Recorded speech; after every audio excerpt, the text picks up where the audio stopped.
రాబోయే సీజన్కు వెలిగొండ ఫేజ్ 1ను పూర్తి చేస్తామని ముఖ్యమంత్రి చంద్రబాబు అన్నారు. రైతులకు లాభం వచ్చేలా ఏ పంట వేయాలో అధ్యయనం చేసి చెబుతామన్నారు.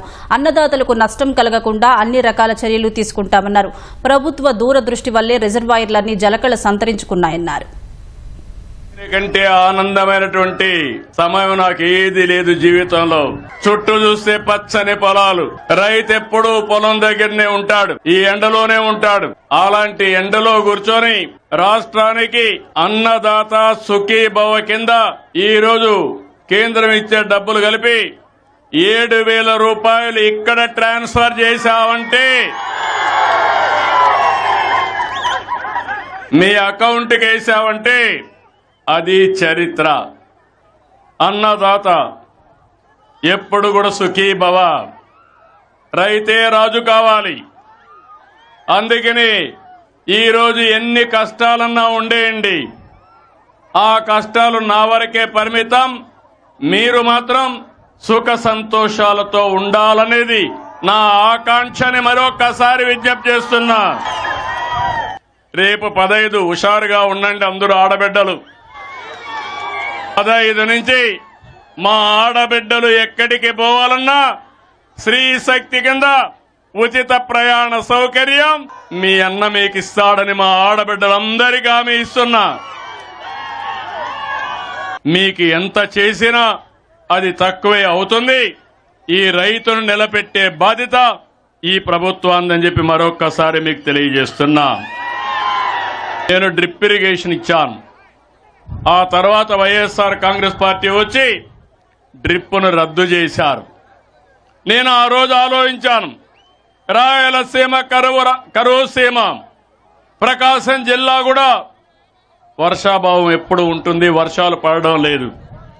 అందుకే ఈ రెంట్కి 90% సబ్సిడీ ఇవ్వాలని నిర్ణయించా. ఎస్సీ ఎస్టీలకు 100% ఇచ్చా, మిగిలిన ప్రాంతాలకి 70% ఇచ్చా. మొన్ననే పోయిన సంవత్సరం 1,17,880 ఎకరాలకు కొత్తగా డ్రిప్ ఇరిగేషన్ ఇచ్చా. నేను గర్వంగా చెప్పగలుగుతున్నా, దేశంలో డ్రిప్ ఇరిగేషన్ ప్రారంభించింది నేనే, ఆ రిపోర్ట్ ఇచ్చింది నేనే. ఆంధ్రప్రదేశ్ నెంబర్ 1 రాష్ట్రం. ఇప్పుడు కూడా అక్వా రైతులకి ₹1.50 కరెంట్ ఇచ్చి అక్వా రైతుల్ని ఆదుకునే బాధ్యత ఈ ప్రభుత్వానిది. నిన్న అమెరికా టారిఫ్ పెంచారు, అక్వా రైతుల మీద కొంత భారం ఉంటుంది. రేపో ఎల్లుండో పిలుస్తున్నా, మాట్లాడి ఏ విధంగా చేయాలో కార్యాచరణ ప్రణాళిక తయారు చేసుకుంటాం. ఉన్నంతలో ప్రకృతి సేద్యం వైపు ముందుకు పోవాలి.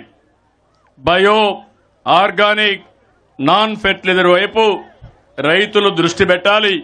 దీనికి కావలసిన నాలెడ్జ్ని ఇచ్చే బాధ్యత నాది. ఏపీ మార్కెట్ ద్వారా ఈ జిల్లాలో 20 మిలియన్ కేజీల పొగాకు కొనుగోలు చేసి డబ్బులు ఎంతైనా పర్వాలేదు రైతును ఆదుకోవాలని దగ్గర 273 కోట్ల రూపాయలు ఖర్చు పెడుతున్నాం. పైన వర్షాలు పడ్డాయి, ముందు చూపుతో అన్ని రిజర్వాయర్లకు నీళ్లు వదిలిపెట్టారు.